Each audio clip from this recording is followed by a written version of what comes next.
আউযু বিল্লাহি মিনাশ শাইতানির রাজীম বিসমিল্লাহির রহমানির রহিম। সূরা মুহাম্মদ এর 1 থেকে 38 আয়াতের বাংলা অনুবাদ। 1।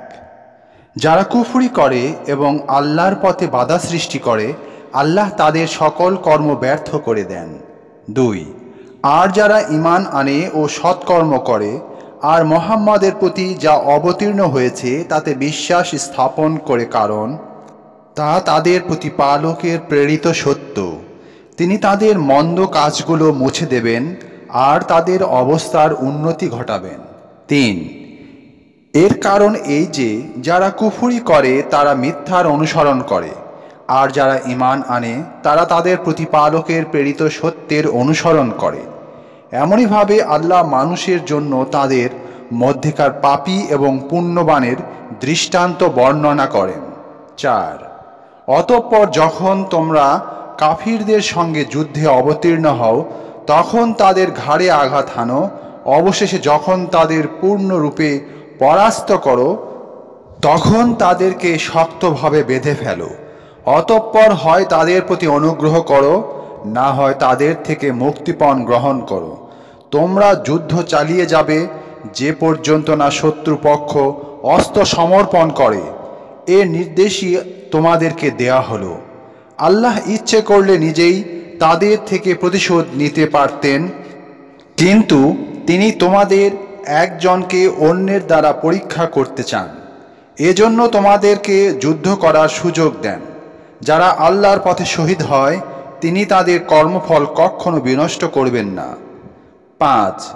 তিনি তাদেরকে সঠিক পথে পরিচালিত করেন আর তাদের অবস্থা ভালো করে দেন। 6। অতঃপর তিনি তাদেরকে জান্নাতে প্রবিষ্ট করবেন যা তাদেরকে তিনি জানিয়ে দিয়েছেন। 7। হে ঈমানদারগণ, তোমরা যদি আল্লাহকে সাহায্য করো তিনি তোমাদেরকে সাহায্য করবেন আর তোমাদের পাগুলোকে দৃঢ় প্রতিষ্ঠিত করবেন। 8। যারা কুফরি করে তাদের জন্য দুর্ভোগ, আর তিনি তাদের কর্মকে বিনষ্ট করে দেবেন। 9। তা এজন্য যে আল্লাহ যা অবতীর্ণ করেছেন তারা তা অপছন্দ করে, কাজেই আল্লাহ তাদের কর্ম ব্যর্থ করেন। 10।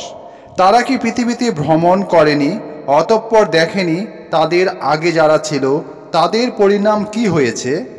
আল্লাহ তাদেরকে ধ্বংস করে দিয়েছেন। কাফিরদের জন্য আছে অনুরূপ শাস্তি। 11। এর কারণ এই যে যারা ঈমান আনে আল্লাহ তাদের অভিভাবক আর কাফিরদের কোনো অভিভাবক নেই। 12। যারা ঈমান আনে আর সৎ কাজ করে আল্লাহ তাদেরকে প্রবিষ্ট করবেন জান্নাতে, যার তলদেশে ঝর্ণাধারা প্রবাহিত। আর যারা কুফরি করে তারা ভোগ বিলাসে মত্ত থাকে আর আহার করে যেভাবে আহার করে জন্তু জানোয়াররা, জাহান্নামে তাদের বাসস্থান। 13। তোমার যে জনপদ থেকে তারা তোমাকে বের করে দিয়েছে তার অপেক্ষা শক্তিশালী কত জনপদকে আমি ধ্বংস করে দিয়েছি, অতঃপর কেউ ছিল না তাদের সাহায্যকারী। 14। যে ব্যক্তি তার প্রতিপালক থেকে আগত সুস্পষ্ট প্রমাণের উপর প্রতিষ্ঠিত, সে কি তার মতো যার কাছে তার মন্দ কর্ম সুশোভিত করা হয়েছে আর তারা নিজেদের খেয়াল খুশির অনুসরণ করে? 15।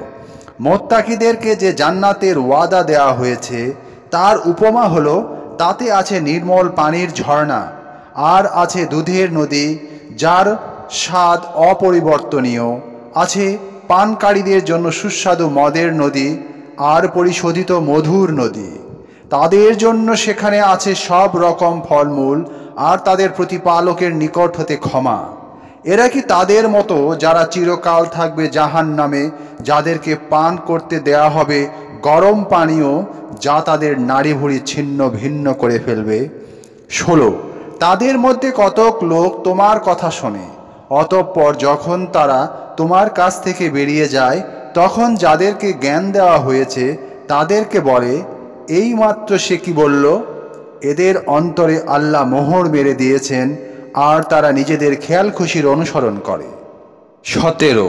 যারা সঠিক পথে চলে আল্লাহ তাদের সৎপথ প্রাপ্তি বৃদ্ধি করে দেন আর তাদেরকে তাকওয়া দান করেন। 18। তারা কি শুধু এ অপেক্ষায় আছে যে কিয়ামত তাদের কাছে অকস্মাৎ এসে পড়ুক? কিয়ামতের লক্ষণগুলো তো এসেই গেছে, কাজেই তা এসে পড়লে তারা উপদেশ গ্রহণ করবে কেমন করে? 19 কাজেই জেনে রেখো, আল্লাহ ছাড়া সত্যিকারের কোনো ইলাহ নেই। ক্ষমা প্রার্থনা করো তোমার ভুল ত্রুটির জন্য আর মুমিন ও মুমিনাদের জন্য। আল্লাহ তোমাদের গতিবিধি ও অবস্থান সম্পর্কে অবগত। 20 মুমিনরা বলে, একটি সূরা নাজিল হয় না কেন? অতঃপর যখন কোনো সুস্পষ্ট অর্থবোধক সূরা অবতীর্ণ হয় আর তাতে যুদ্ধের কথা উল্লেখ থাকে, তখন যাদের অন্তরে রোগ আছে তুমি তাদেরকে দেখবে মৃত্যুর ভয়ে জ্ঞানহারা লোকের মতো তোমার দিকে তাকাচ্ছে। কাজেই ধ্বংস তাদের জন্য। 21 আল্লাহর আনুগত্য করা ও ন্যায়সঙ্গত কথা বলা। অতঃপর যুদ্ধের সিদ্ধান্ত হলে তারা যদি আল্লাহর নিকট দেয়া অঙ্গীকার পূর্ণ করত তবে তা তাদের জন্য কল্যাণকর হতো। 22 ক্ষমতা পেলে সম্ভবত তোমরা পৃথিবীতে বিপর্যয় সৃষ্টি করবে আর আত্মীয়তার বন্ধন ছিন্ন করবে। 23 এদের প্রতি আল্লাহ অভিসম্পাত করেন, অতঃপর তাদেরকে বধির করেন আর তাদের দৃষ্টিশক্তিকে করেন অন্ধ। 24 তারা কি কোরআন সম্বন্ধে গভীরভাবে চিন্তা করে না? না তাদের অন্তরে তালা দেওয়া আছে? 25 যাদের কাছে সঠিক পথ সুস্পষ্ট হওয়ার পর তারা পিছনে ফিরে যায়, শয়তান তাদের জন্য তাদের কাজকে সুন্দর করে দেখায় আর তাদেরকে দেয় মিথ্যা আশা। 26 এ কারণেই আল্লাহ যা অবতীর্ণ করেছেন তাকে যারা অপছন্দ করে তাদেরকে তারা বলে দিয়েছে যে কোনো কোনো ব্যাপারে আমরা তোমাদেরকে মানব। আল্লাহ তাদের গোপন কথাবার্তাকে খুব ভালো করেই জানেন। 27 তখন কেমন দশা হবে যখন ফেরেশতারা তাদের মুখ আর পিঠে মারতে মারতে তাদের জান বের করবে। 28 এর কারণ এই যে তারা তাঁরই অনুসরণ করে যা আল্লাহকে অসন্তুষ্ট করে আর তারা তাঁর সন্তোষকে অপছন্দ করে, ফলে তিনি তাদের সমস্ত আমল নষ্ট করে দিয়েছেন। 29 যাদের অন্তরে রোগ আছে তারা কি মনে করে যে আল্লাহ কখনো তাদের লুকানো বিদ্বেষভাব প্রকাশ করে দেবেন না? 30 আমি যদি ইচ্ছে করতাম তাহলে আমি তোমায় ওদেরকে দেখিয়ে দিতাম, তুমি তাদের মুখ দেখে অবশ্যই চিনতে পারবে আর তাদের কথাবার্তার ধরন দেখে তুমি তাদেরকে অবশ্যই চিনতে পারবে। আল্লাহ তোমাদের আমল সম্পর্কে ভালোভাবেই জানেন। 31 আমি তোমাদেরকে অবশ্যই পরীক্ষা করব যতক্ষণ না আমি জেনে নিতে পারি তোমাদের মধ্যে মুজাহিদ আর ধৈর্যশীলদেরকে, আর তোমাদের অবস্থা যাচাই করতে পারি। 32 যারা কুফরি করে আর আল্লাহর পথে চলতে বাধা সৃষ্টি করে আর তাদের নিকট সত্য পথ স্পষ্ট হয়ে যাওয়ার পরও রাসূলের বিরোধিতা করে, তারা আল্লাহর কোনোই ক্ষতি করতে পারবে না, আল্লাহ তাদের যাবতীয় আমল নষ্ট করে দিবেন। 33 হে ঈমানদারগণ, তোমরা আল্লাহর আনুগত্য করো আর রাসূলের আনুগত্য করো আর তোমাদের আমলগুলোকে নষ্ট করে দিও না। 34 যারা কুফরি করে আর মানুষকে আল্লাহর পথে চলতে বাধা দেয় আর এভাবেই কাফির অবস্থাতে মৃত্যুবরণ করে, আল্লাহ তাদেরকে কখনো ক্ষমা করবেন না। 35 কাজেই তোমরা সাহস হারা হয়ে যেও না আর সন্ধির আবেদন করে বসো না, প্রবল তো তোমরাই, আল্লাহ তোমাদের সঙ্গে আছেন, তিনি তোমাদের আমল কখনো বিনষ্ট করবেন না।